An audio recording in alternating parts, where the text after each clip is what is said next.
So hello everyone, welcome back to Sheetalpur panchayat.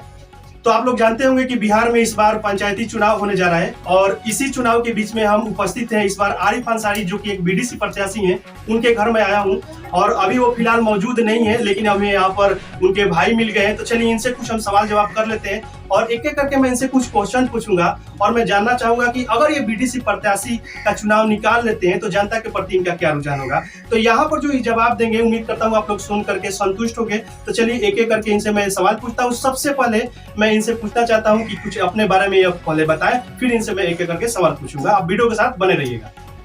सबसे पहले मैं आपके चैनल के माध्यम से मैं तमाम पंचायत के मतदाताओं, बंधुओं को, बड़े बुजुर्गों को, माताओं, बहनों को सादर प्रणाम करता हूं, नमस्कार करता हूं और लोकतंत्र के इस महापर्व में आप सभी पंचायत वासियों को बहुत बहुत हार्दिक अभिनंदन करते हैं कि इस चुनाव में एक बार फिर जो चुनाव जीते हुए थे उसको जो है हरा कर एक नए कैंडिडेट को जीत दिलाने का मौका है। तो मेरा जो पहला सवाल है ये मैं पूछना चाहता हूं कि पिछला बार का जो चुनाव था ऑलमोस्ट आप लोग जीत चुके थे, यानी कि जो मार्जिन था जीत का वो ज्यादा नहीं था, लेकिन आपका नसीब खराब था या फिर क्या विडंबना थी कि आप वो सीट नहीं निकाले। तो इसके बारे में अगर कुछ आप बताएं तो ज्यादा बेटर होगा। चुनाव तो हम लोग का निकल चुका था, पहले से भी लोग कह रहे थे कि आपका चुनाव निकल चुका है, लेकिन चुनाव बहुत ही कम वोटों से हम लोगों ने परास्त हुआ है। लेकिन कोशिश उसी समय से हम लोगों ने जनता के बीच कभी दूरी नहीं बनाई। हर एक दिन, हर एक समय में, चाहे अरियाव हो, लगुनी हो, हमारे लगुनी का जो टोला है वहाँ पे हो, या अब अरियाव का भी जो टोला है वहाँ पे भी, शीतलपुर सर्किल पर, हर एक समय में हम लोग अपने फेस को, अपने चेहरे को, अपने काम को लोगों के बीच रखता रहा हूँ। वो भी रखते रहे हैं।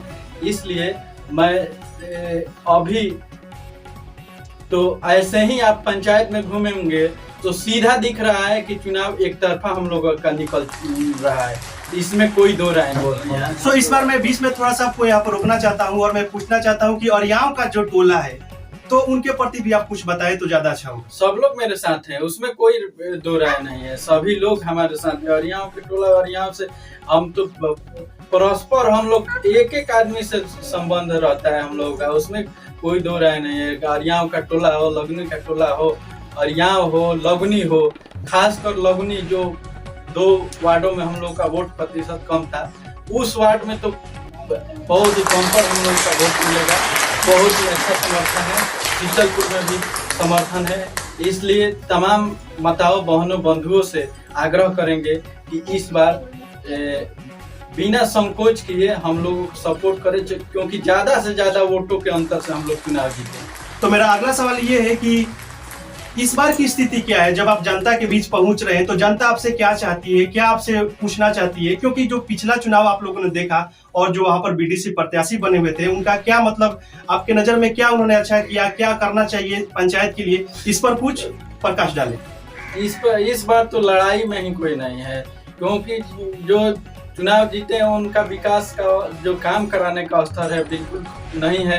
इसलिए जो विकास जो नहीं करेगा वो तो चुनाव में रहेगा नहीं। इसलिए और सब लोग जो खड़ा हुए हैं वो वोट काटने के लिए 10, 20, 50 में 100 में रह जाएंगे। लेकिन जो सभी जात धर्म के लोगों को लेकर साथ चलेगा, सभी धर्मों को लेकर साथ चलेगा, सभी लोगों के लिए काम करेगा, सभी लोगों को के बीच में रहेगा, वही वोटों का प्रतिशत में आगे रहेगा। इस स्तर में हम लोगों का जो काम है हर एक जाति धर्म से लगा हुआ है। हमेशा सभी लोगों के अच्छे काम हो, कुछ भी शुभ मुहूर्त हो, हर एक चीज में, हर एक बना बिगड़ा काम में हम लोग मौजूद रहते हैं। इसलिए हम लोगों का जो मतदाताओं का जो समर्थन है वो भरपूर है। इसलिए टक्कर में कोई दिख नहीं रहा है। चुनाव हम लोगों का एक तरफा निकलेगा, ये जीत सुनिश्चित है। ये आगे भी आपको चुनाव का जो काउंटिंग होगा तो आपको पता चलेगा। चुनाव में जितने भी प्रत्याशी हैं आपको सबसे ऊपर मान रहे हैं, ठीक है? तो इसके ऊपर आप कुछ बताइए। मेरा इस पे यही कहना है कि पिछली बार जिस तरह हम लोगों ने समर्थन दिया था, हम लोगों ने सबसे बड़ी बात ये है कि हम लोगों ने जनता के बीच हमेशा रहने का काम किया है।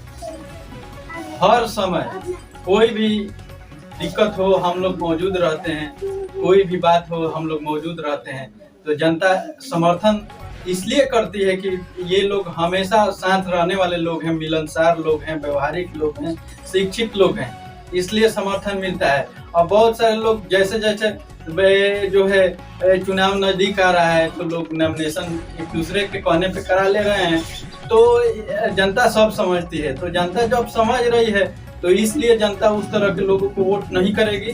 जनता जो जीत रहा है, जो समर्थन जिनका हर एक धर्म से जाति से लोग मान रहे हैं, उसी को लोग वोट करेंगे।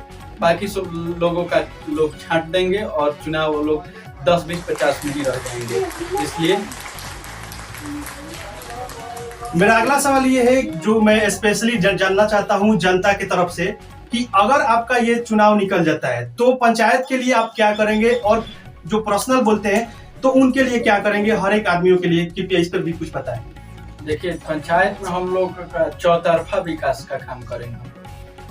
हर एक जगह जहाँ भी जो काम नहीं हुआ है, जहाँ भी जो परेशानी है, इंदिरा आवास नहीं बना हो, राशन कार्ड नहीं बना हो, गली नली जो नहीं बना हो, जहाँ भी पोखरा का सौंदर्यीकरण हो, या इस तरह का कोई भी काम हो जो जनता को से जिला से हो, प्रखंड से हो, इस तरह का काम हम लोग पूछ करके करेंगे। लोगों का मौका नहीं दिया जाएगा इस बार अगला चुनाव में उनको वोट मांगना पड़े। इस तरह का काम हम लोग करेंगे कि लोगों को वोट नहीं मांगना पड़े, लोग चिल्लाएं कि अब दूसरी बार इन्हीं को वोट दिया जाए। इसलिए हम तमाम पंचायत वासियों से आप आग्रह करेंगे, विनती करेंगे कि आप सभी मतदाता बंधु मिल करके हम सबको सपोर्ट करें और 29 तारीख को जो वोटिंग होना है हमारे शीतलपुर पंचायत के लिए, उस वोटिंग में बढ़ चढ़ करके हमें वोट दें। चुनाव चिन्ह जब मिल जाएगा तो उस समय भी अगर आपको मौका मिला तो आप आइए, आपको निमंत्रण देता हूं कि आप आइए और चुनाव चिन्ह मिलने के बाद भी लोगों में मैसेज आपके माध्यम से दिया जाए। इसके लिए आप सभी पंचायत वासियों को बहुत बहुत धन्यवाद। नमस्कार।